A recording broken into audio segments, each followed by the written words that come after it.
그러니까 이 백부장의 믿음이 예수님으로부터 그렇게 크고 위대한 믿음이라고 칭찬을 받은 겁니다. 그 이제 설명이 5번에 다시 한번 살펴보는데 5번 말씀 보겠습니다.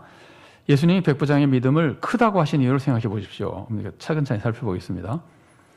백부장은 예수님이 고쳐주실 것으로 믿었습니다. 이것도 좋은 믿음이고 큰 믿음입니다.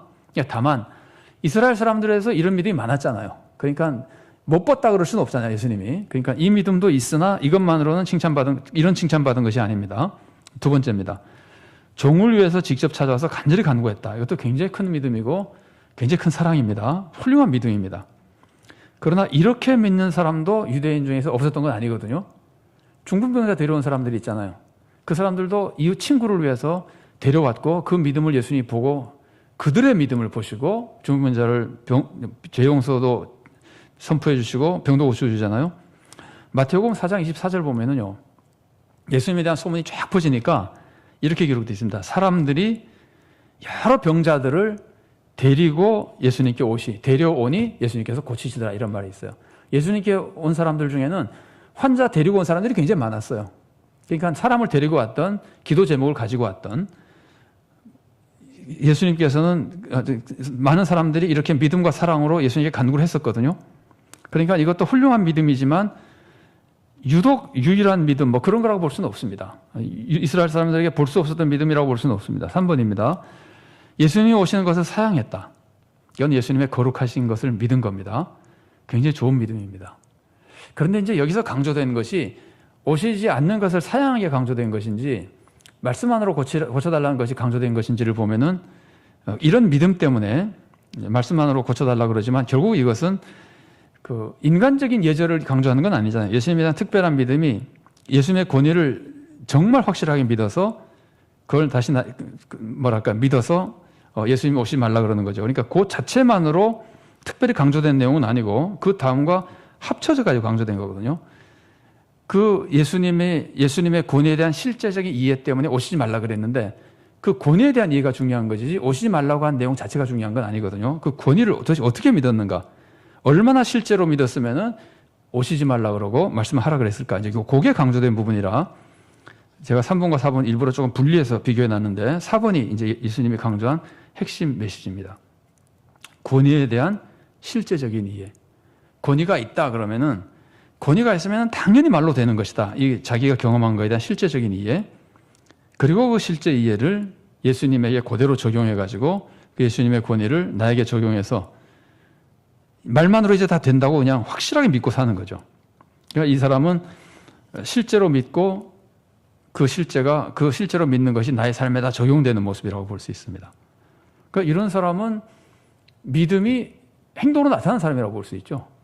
그래서 그 믿음을 이해할 때부터 실제적으로 이해했고 실제로 이해한 그 믿음이 나에게 실제로 적용된다고 봐서 믿음대로 사는 사람입니다. 그러니까 예수님으로부터 유대인들, 이스라엘에서도 볼 수 없는 믿음이라고 예수님으로부터 칭찬받은 겁니다. 그러니까 우리가 사실은 따지고 보면은 성경 다른 곳에서 쭉 배우는 믿음의 본질적인 모습이 이 백부장에게 다 나타난 것이라고 볼 수 있습니다. 자, 그러면서 굉장히 중요한 메시지가 또 하나 있습니다. 그 6번 지금 우리가 살펴보는 내용인데 이 예수님은 백부장의 믿음을 누구의 믿음과 지금 비교하십니까? 이스라엘 사람들의 믿음과 비교하죠. 사람 비교하는 게 좋은 일이 아니잖아요. 그런데 왜 예수님이 비교하실까요? 예수님이 유대인들과 비교하는 것은 우리도 마찬가지입니다. 비교하거나 비교식을 우리가 나쁘다고 많이 말씀을 나누잖아요. 그 사랑의 결핍이고 그 다음에 그 경쟁시키거나 하면 더더욱 안 되거든요. 그런데 예수님이 지금 이스라엘 사람들과 비교하면서 백부장의 믿음이 더 크다고 하는 것은 궁극적인 목적은 이스라엘 사람들을 회개시키려고 그러는 거예요. 정말 되지도 않은 사람들이 된 것처럼 폼 잡고 구원에서 멀어져 가고 있는데도 자기만 구원받고 다른 사람들이 구원 못 받는다고 엉뚱한 소리하고 그러니까 완전히 잘못돼 가고 있는 유대인들을 경책하기 위해서 유대인들을 회개시키기 위해서 예수님의 목적은 다 사람들을 회개시키고 구원하는 거니까 그래서 예수님은 이 말씀을 굳이 해가지고 유대인들을 회개시켜서 구원받게 하려는 것인데 그 과정에 지금 이스라엘 사람들과 비교하는 겁니다. 그러면서 백부장의 믿음이 더 크다. 이 말씀은 믿음의 본질에 대한 설명도 있지만 앞에서 우리가 살펴본 대로 믿음의 본질에 대한 모습만이 아니라 이 말씀은 앞으로 이방인이 이스라엘 사람들보다 더 믿음이 좋아질 수도 있다는, 더 믿음 좋은 사람이 많이 나올 수 있다는 것을 암시합니다. 이 이방인 중에서도 로마 군인 그러면은 유대인들로서는 정말 정 떨어지는 사람들이잖아요. 특별히 개인적으로 좋은 사람이 있다 하더라도 얼마나 그게 싫겠어요. 유대인들로서 로마 군인 그러면은. 그런데 그런 이방인이 지금 이스라엘 사람보다 믿음이 좋다는 한 가지 말씀을 하심으로써 앞으로 수많은 이방인들이 이스라엘 사람들보다 더 믿음 좋은 신앙생활을 하고 구원에 이를 것이라는 것을 미리 보여주는 겁니다. 그리고 동시에 앞으로 이방인들에게 구원이 퍼져나갈 것을 보여주는 겁니다. 이건 뭐 예수님이 비유 같은 데서 많이 말씀하신 거죠. 그 겨자씨 비유라든가. 그래서 새들이 깃들이느니라. 이게 이제 이방인들이 와서 구원받는다는 메시지거든요. 그래서 하나님 나라는 세상의 구원을 펼쳐나갈 것이고 이방인도 구원받을 것이다. 그게 백부장의 사건에서 예수님이 하신 말씀을 통해서 이제 알려주시는데, 이 말씀을 예수님이 아주 무서운 말씀과 더불어 이제 결론을 맺게 됩니다.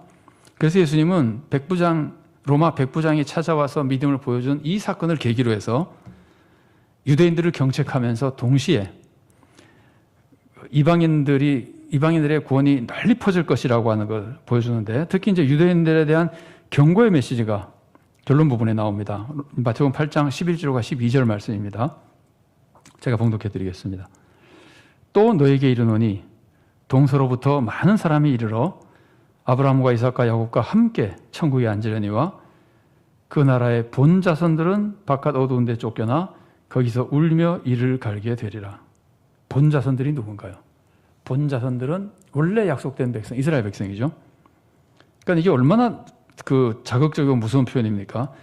동서로부터 많은 사람이 온다는 건 이방인들이죠. 이방인들이 많이 들어와서 천국에 들어가는데 본 자손들은 오히려 쫓겨나서 슬피 울며 거기서 울며 이를 갈게 될 것이다.